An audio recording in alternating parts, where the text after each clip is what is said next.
Welcome to Samba Samba. Enjoy the video. You start by creating a reliable baseline so you know what to fix. Run a brief 60-120-second capture of FPS and frame times while reproducing the stutter. Note timestamps. Once done, close non-essential programs and set your power plan to high performance so CPU/GPU won't downclock. Make sure GPU drivers and the game are updated.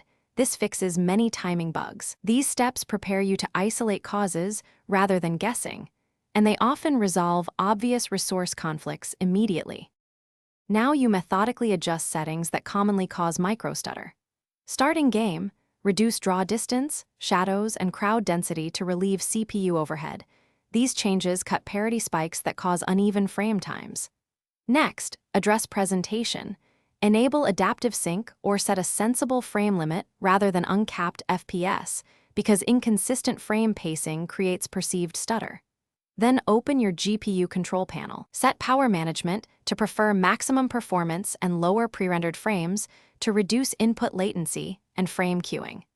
These moves smooth pacing and balance load. Finish by validating. Run the same short capture you recorded earlier and compare FPS and frame time stability.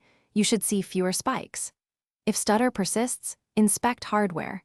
Check CPU/GPU temps for throttling, run memtest for RAM faults, and look at interrupt or DPC latency for driver conflicts.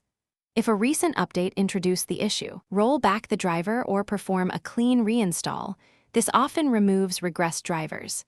As a tip, when stuck, reproduce with minimal peripherals to eliminate external IRQ sources. Thanks for watching.